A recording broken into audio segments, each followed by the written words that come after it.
What's up, guys? How's it going?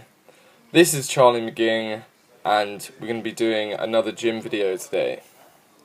In this video, I'm going to be training chest and triceps, starting off with a warm-up on the flat bench press of 60 kg. We're doing a similar structure to the workout as the leg video, in that we start off with a heavy compound movement and we try and do as much weight as possible for the first portion of the compound movement exercise, building up to a 2 rep max here of 120 kg, which is coming up now. So after the 120 kg, when we move back down the weight and we try and do lots of reps to induce muscle growth, the lower weight after this is going to feel a lot lighter than if we just try to go for the lighter weight initially and try and get loads of reps, because you've already adapted to do the heavy strength set. So now doing a lighter weight but doing more reps is going to be a lot easier now. Plus as well, you constantly want to be pushing your strength capacity, because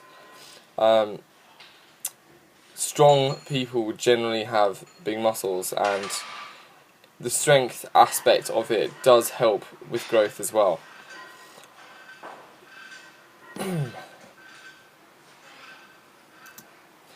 Now I'm going for a rep range of about 10 reps with these sets after the heavy strength set. I went straight back down to 80 kg after the 120 kg and managed to get about 12 reps. I put it back up to 90 because I wanted to get around 10 reps rather than 12. And now I'm moving it back down to the 80 kg now because I want to try and keep in that 10 rep range, and I'm starting to get a little bit tired now. My muscles are starting to fatigue, so I'm lowering the weight to try and keep the rep range high, get as much blood into the muscle as possible, and increase the amount of load that I'm giving to the muscle.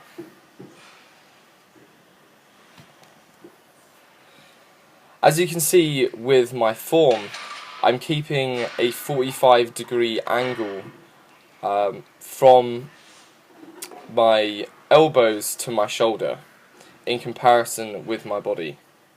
So this means that the chest is going to be contracting as much as possible, and I'm not putting too much tension on the shoulders when I'm doing the movement.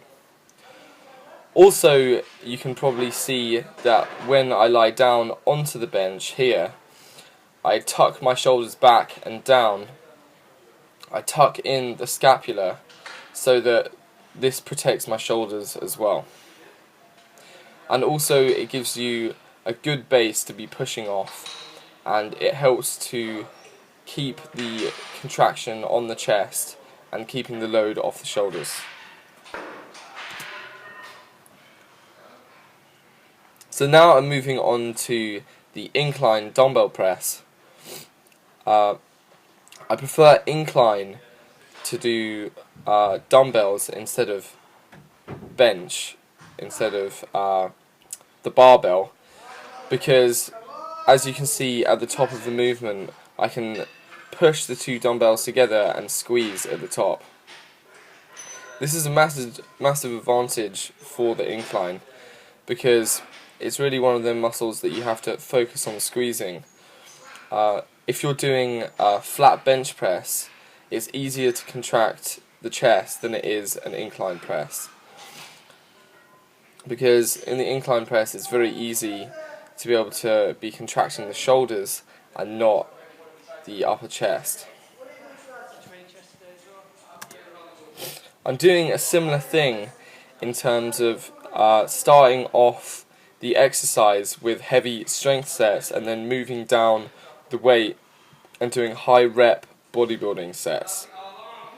It's not as extreme as the bench press that I did before, because my chest is a little bit tired now from the bench press, so I wouldn't be able to do as heavy as strength sets, but the idea still applies exactly the same.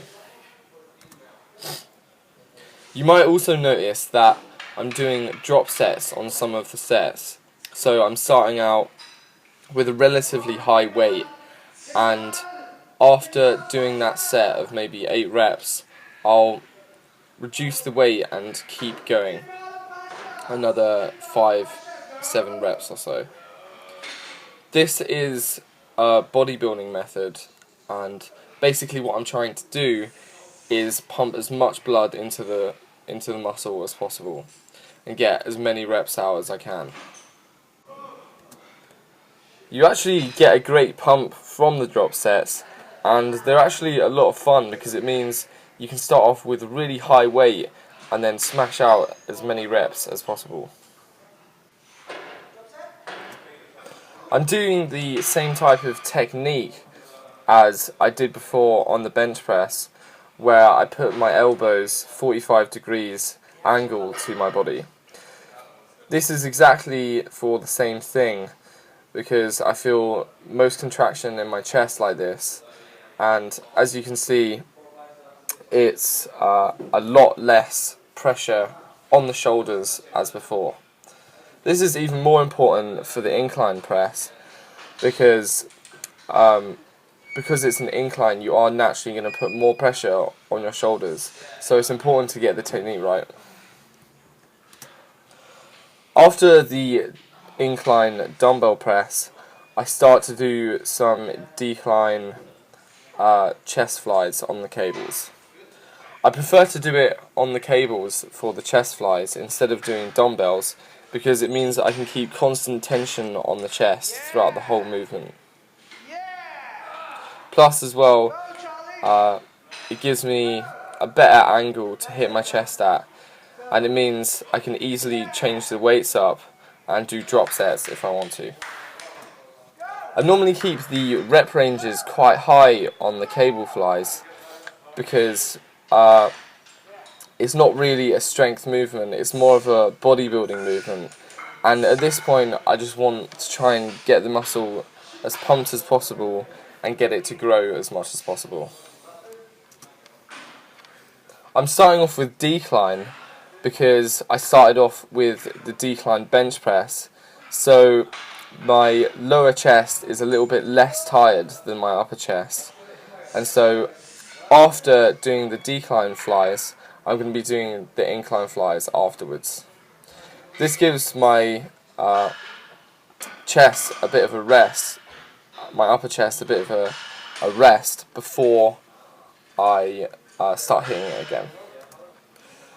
In between doing the chest flies, I'm doing some tricep pull downs with the rope.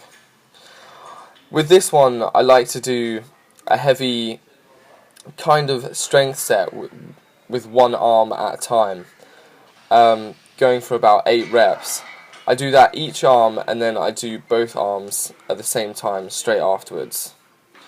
This gives a great pump in the arms, and it means I can lift heavy with the triceps as well as pump as much blood into the muscle as possible. Doing this is possible because with the chest flies, it's pretty much the chest is doing all the work, and the triceps aren't actually doing any work. So you can do these as a superset and not sacrifice any less reps. By doing these one arm at a time, it gives me a straighter range of movement, where I can target the long head of the tricep. And then when I do it with both hands afterwards, it means I'm kind of doing a drop set, but it also means with these ones I can pull the rope out and focus on the outer head of the tricep. With the incline chest cable flies, I'm really not using that much weight, and trying to squeeze up with the chest. This exercise is more about the squeeze than the weight, so don't worry about going too heavy. So as you can see, I'm getting quite tired now. You can see the pain in my face. This is coming towards the end of the workout, and I'm really just trying to push through as much as possible and get all the sets done that I want to.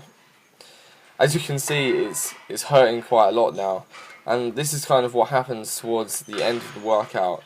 It is going to be painful, but this is the time where you've got to just push through and do as much as you can and make sure that you finish your workout. You can also see that I'm doing a much lower weight now than I was before, and that's absolutely fine. As the muscle gets tired, you're not going to be able to do as much, but to keep in the same rep range, you want to reduce the weight and just do as much as you can with that weight within the stated rep range. Also, it may be good to note that when it comes towards the end of the workout, your form is probably going to go downhill a bit. Don't worry about that, it's just your muscles getting a bit tired. It's bound to happen, but I'm trying to keep the form as good as possible by reducing the weight and making sure I squeeze. Cheers guys, thanks for watching, it's the end of the video, and I'll see you next time.